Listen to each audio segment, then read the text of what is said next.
Welcome to Legal Keys, unlocking time, revenue, and results. The podcast that connects you with the people, technologies, and trending topics shaping the modern legal landscape. From cutting-edge AI innovations to high-growth marketing strategies and everything in between. Legal Keys is your go-to resource for actionable insights. Brought to you by Faster Outcomes and hosted by Tim Sawyer, two-time Inc. 500 co-founder entrepreneur. We're here to help you navigate the tools and trends driving success in today's legal world.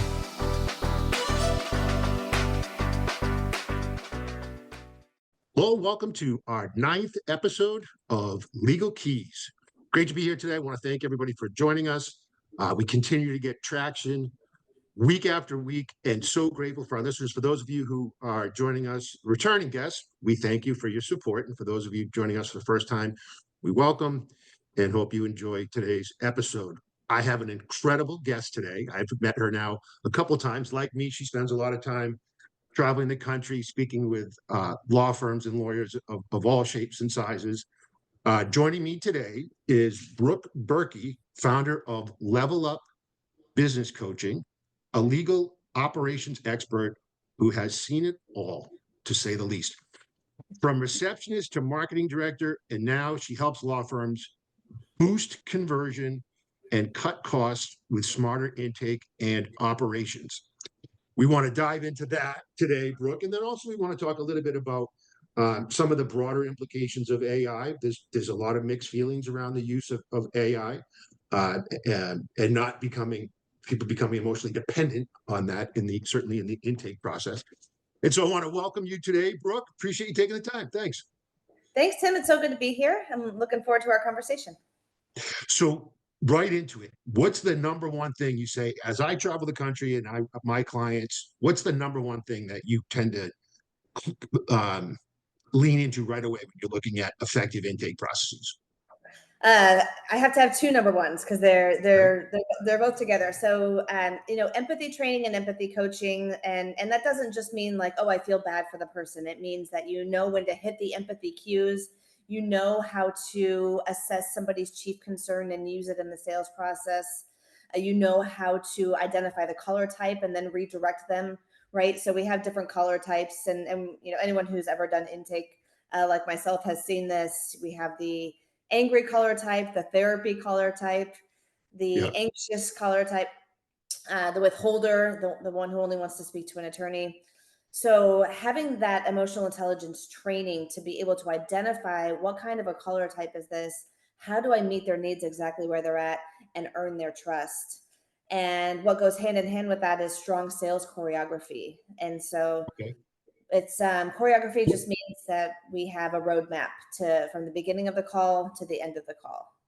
And we call that a conceptual script. So basically it's engineered to earn the caller's trust, know when to pivot into the sale and go ahead and close, for a PI attorney on a single call, or for a consultative firm, set that consult on the single call.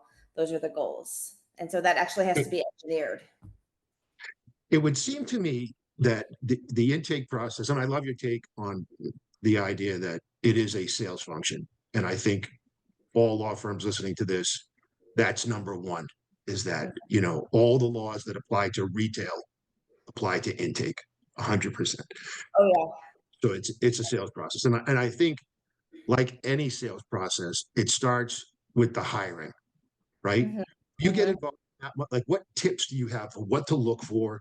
And how do you gauge whether or not somebody's going to be successful in that role? Yeah, so we do recruiting here at Level Up, and we have actually a 10-step vetting process to make sure that we catch any personality issues that might, be able to make it through maybe just one or two interviews. And so that's really the key is, it can be tempting to just want to hire on your gut or to rush the hiring process because you need somebody and you have that short-term kind of feeling of safety when somebody interviews well, but that doesn't mean anything, especially if it's just one good interview. It means absolutely nothing. People can mask who they are a lot longer these days. And so to anyone who's hiring out there, I would encourage you have a long vetting process and, bring somebody in who knows how to gauge emotional intelligence to kind of do an analysis on that person. So you can see, based on your data points, is this person going to make it for the long haul, or Right. are they just performing for me? Yeah, and I would suspect the wrong hire can be expensive and take a while to recover from. Absolutely. Yeah. I think the SHRM organization is now saying that it's up to 90% of the salary to replace somebody once you factor in recruiting and training and opportunity costs and all of that. It's a lot of money. Yeah, it is a lot of money. What's your take on so again, as I travel the country, there's a lot of folks now that offer um, remote recruiting, right? So in other words, people from different parts of the country. Are you seeing much of that in the intake process? Are law firms utilizing those remote employees for that? Either Yeah, absolutely. Yep. or wherever. Yeah, because it's not like you have to have a bar ticket or anything to work as an intake specialist, and so you can really recruit from all over the country. Yeah, And the firms that I work with that do recruiting nationwide get a lot more applicants, obviously. yeah.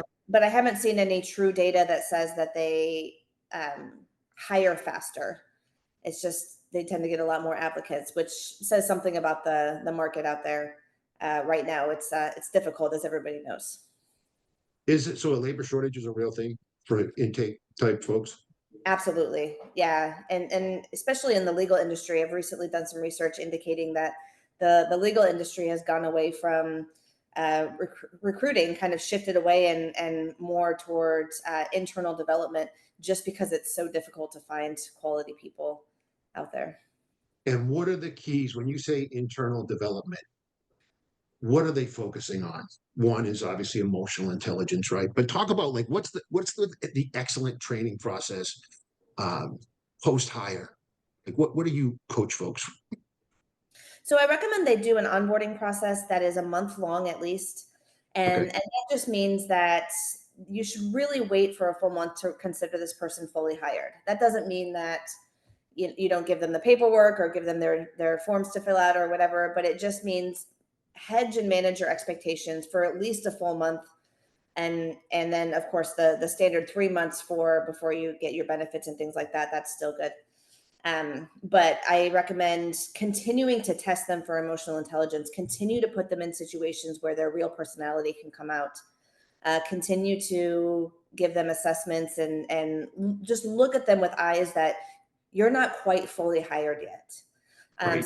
So for all of our recruiting clients, we always recommend that they do a month-long onboarding process with us. And we have actually seen personality changes in that month of hiring. So, they went through the whole process Yeah, and they performed really well, and they got all the way through, and then their personality changed as soon as they got in the door.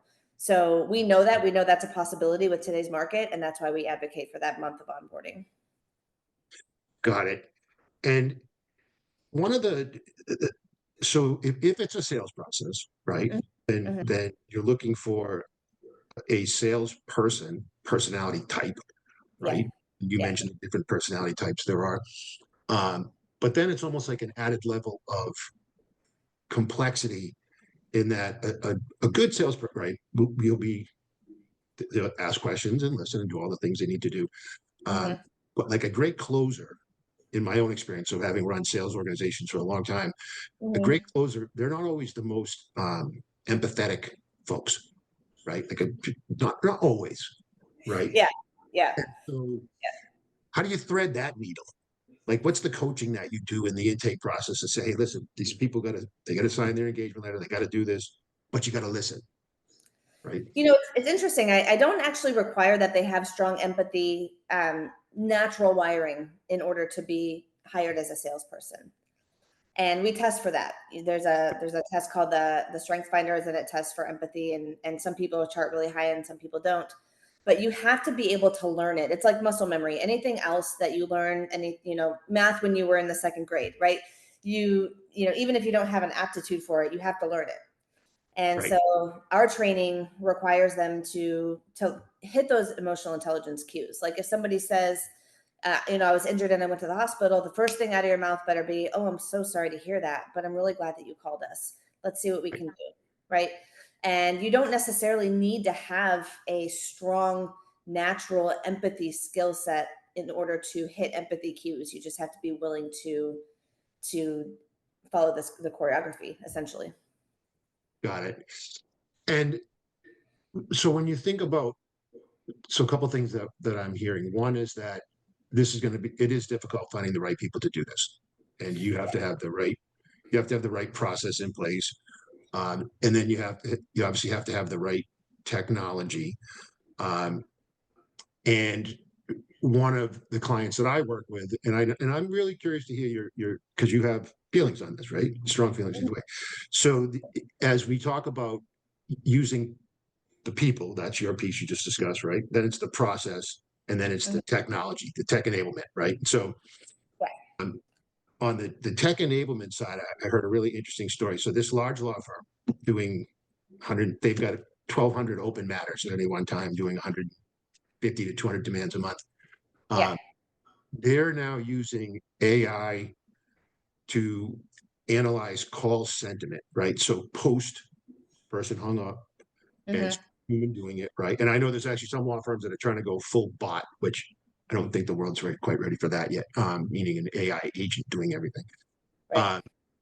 So they've got the call analysis, call analysis post.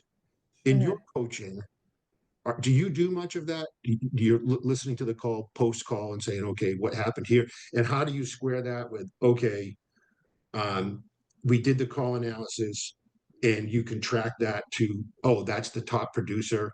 And these are the elements that they include in every call. Like, what's your process to do that? I guess tech AI aside, right?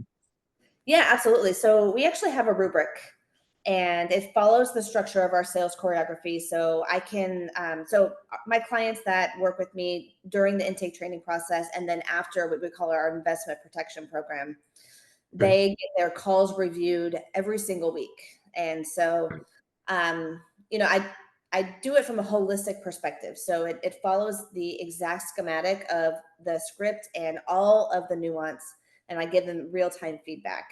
Plus, I fill out the rubric so they can see all of that. So that's a training tool, right? I expect them Yeah. to listen to it. I expect them to listen to it as a team. They can review it. They have a certain amount of points that they got Yeah. on the rubric that, this is your score to beat. So that's a training tool. The AI aspect, I believe, is also a training tool. And so if you can gauge caller sentiment, I believe this is especially powerful for managers.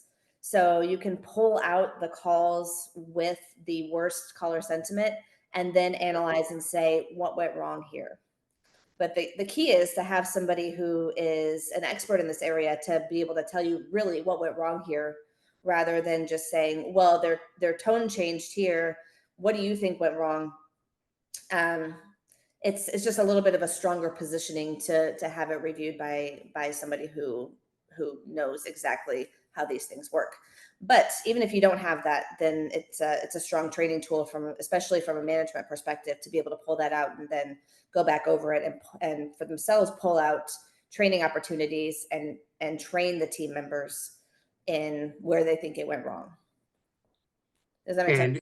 And that makes total sense. And the other thing, as you're talking, I'm thinking, how do so there's some practices that are like some firms that are going full blown.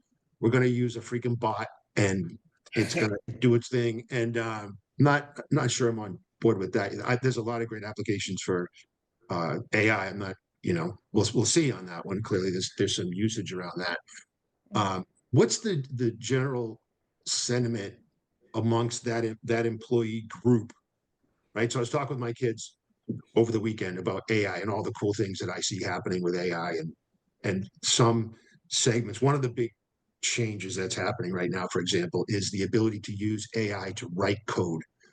So someone who used to be a junior developer, so they Yeah. do MIT to get trained to become a junior developer and then become a senior developer.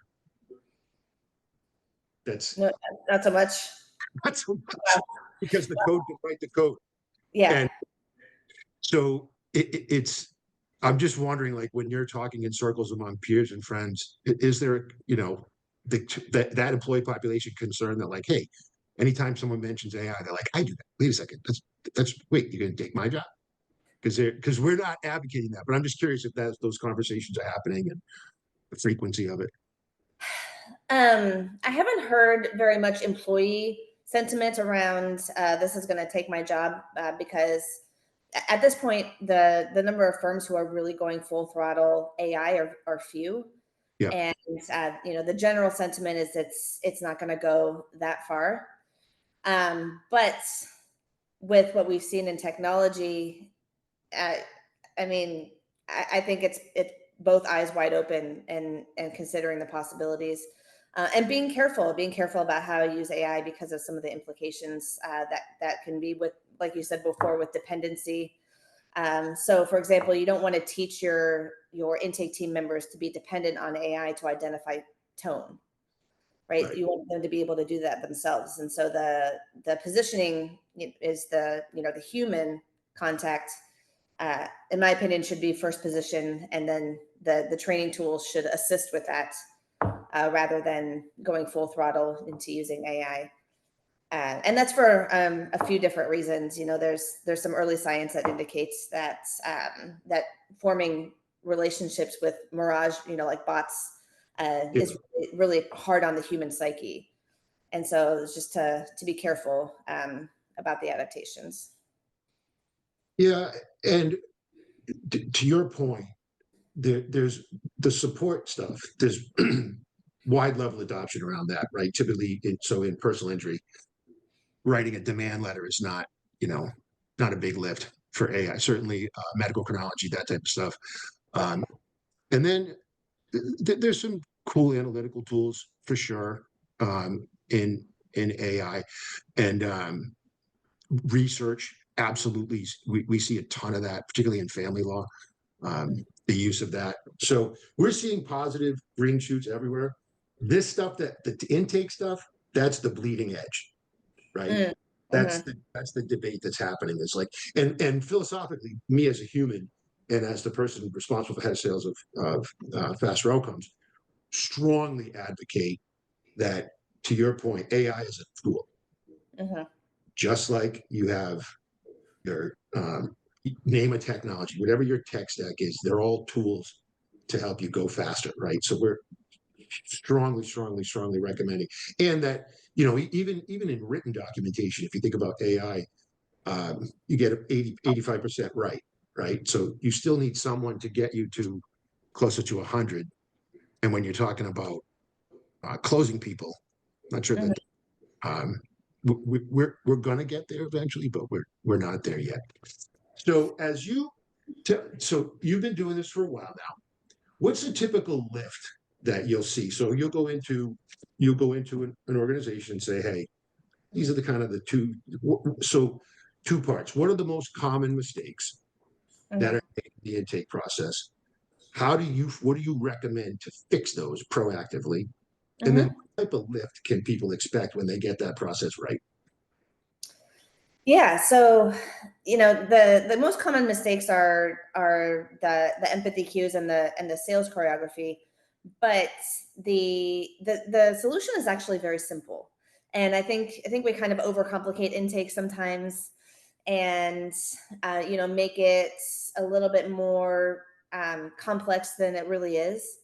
It's teaching people emotional intelligence. So, in our training programs, we spend a lot of time on the 4 quadrants of how people present themselves and how to identify what they're really looking for. And, we always say we don't want to analyze them to manipulate them. We want to wear a white hat and meet their needs exactly where they're at. Right. Yeah. And then teaching the sales choreography and then just reinforcing it. So it's just like trying to learn anything new, like when you were in school. It's just reinforcing it with role play, call review, and it takes time because we have these neural pathways in our brain that are used to doing other things, right? We have been doing things a certain way for our entire careers in some points. Maybe that's even 20 years of customer service experience. And now I'm telling you, no, when your brain wants to go right, you actually have to go left. And Right. so patience in showing them the choreography, and then just gently reinforcing it and teaching them how to, pivot and things like that. It's really quite simple, but if you're doing it yourself, you have to have the time and the patience and also the emotional intelligence toward your own team members to, what are their learning styles? How do Right. they pick up on things? How can you tell what they're struggling with? Things like that. Because even if you just show it to them a couple of times, they're not going to get it. You have to allow time for longer term spatial learning in that. And And what then, would be, so what would, let me interrupt you. So what would be a good closing rate? If they got 100 phone calls and they're doing a really good job, what percentage of those cases, and allowing for some of those cases you don't want, right? Because they're not great cases. So yeah, for cases that you want, and I've seen tools that measure this, for the cases that you want, what, if you said you should be at this rate for a yeah. closing rate, what would that be? Our qualified conversion rate for a PI firm Yeah. is, or our goals are always between 85 and 95. And that comes after training. So that's the 3 months of training and the investment protection program. Sometimes firms can get up there pretty quickly, even during the initial training period, and then some take maybe a year to get there. Wow. But that's generally our qualified conversion rate goals is between 85 and 95%. That's high. That seems high. It's high, but we've seen it. Yeah, absolutely. Good for you. Yep. Right. And then as we start to wind down here, I'm curious too, because if you look at all the different size law firms that are out there, right? So you have like these super industrial, 150, 200, 500 demands a month, right? That's a different animal.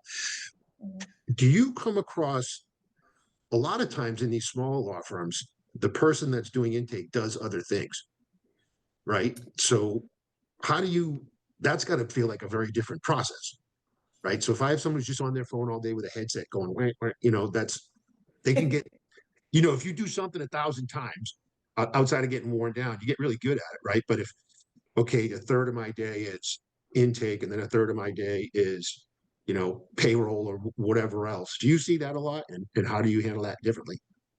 Yeah, so we do sort of a systems analysis with every training program, and we ask, what are your team members doing? What are their responsibilities? Can they close on their own? What's the CRM? And if we find that somebody is also doing like an intake specialist is also doing legal work, that's an automatic recommendation to shut off the legal work and only do intake, maybe marketing as well. So marketing and intake pair very well together because they're two sides of the same spectrum. The one's over here, one's over here, Yeah. but they're the same part of the brain. But intake and legal work are very different. So legal work is very linear, left-brained, Yeah. process-oriented.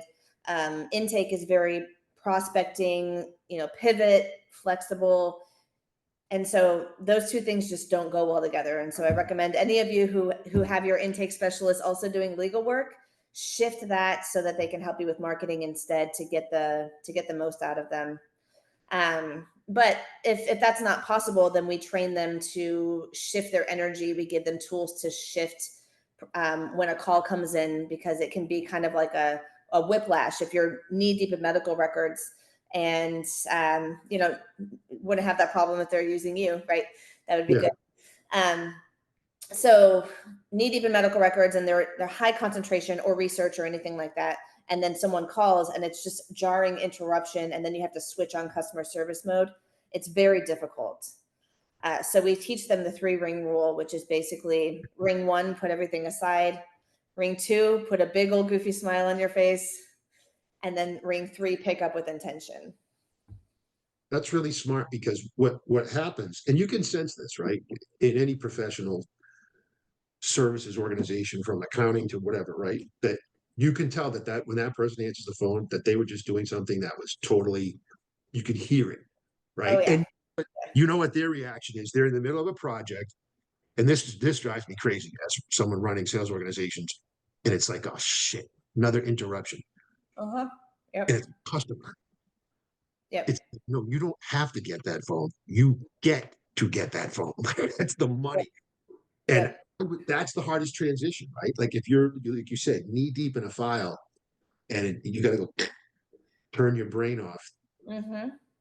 super hard. And I, that's more often than not in the law firms, the small law firms that we interact with, the person's, because we're talking about using our tools. And so you create the demands? Yep. You also do intake? Yep. You also do the research? Yep. And you go, okay, they tend to be less volume, obviously. Mm-hmm. But yeah, I can see that as being being challenging. I think what you're doing is amazing, though. I really do. And so now we got to make sure that everybody gets their red meat from this podcast today, right? And they're like, okay, first of all, Brooke's amazing. How would I hire? Where can people find you? That's number one, right?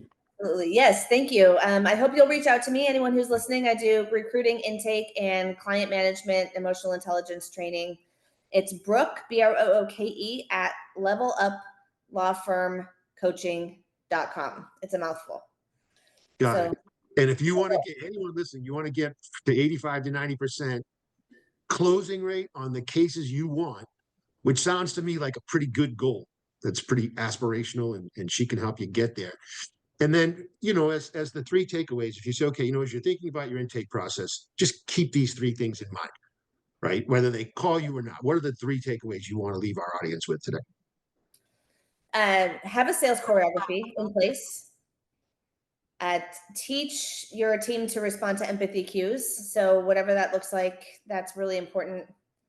And give your team opportunities to have real feedback. So like listening to their own calls and discussing them with you. That is a shortcut, along with role playing, to really accelerating improvement, because they can hear themselves and they go, oh, I don't want to sound like that again. Let me fix that. Yeah. And lastly, how important is leadership when you engage, right? So if someone says, okay, we're going to hire Brooke, do you see a different result when they're like, just take care of this, Brooke? And then the guy or gal goes back to what they're doing versus a super engaged leader with process buy-in. How do you handle much of that? Because it would seem to me that's a pretty important element, right? It makes all the difference. So the firms that get to that 87, 89, 92, 95% conversion rate are the ones that take what I give them. And, we still work together through call review, but they're doing things every single day to implement the coaching that I provided the team, the coaching that I provided to leadership during their training.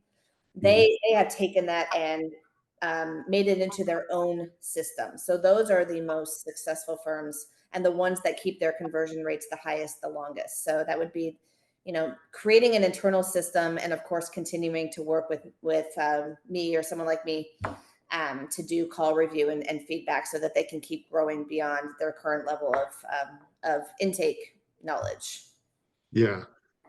Sounds like you've got a good handle on it, and you can't overstate the importance of this, right? It's literally the most important thing a law firm does is they spend so much money on advertising, they spend so much time, energy, effort to attract clients, and then the phone rings.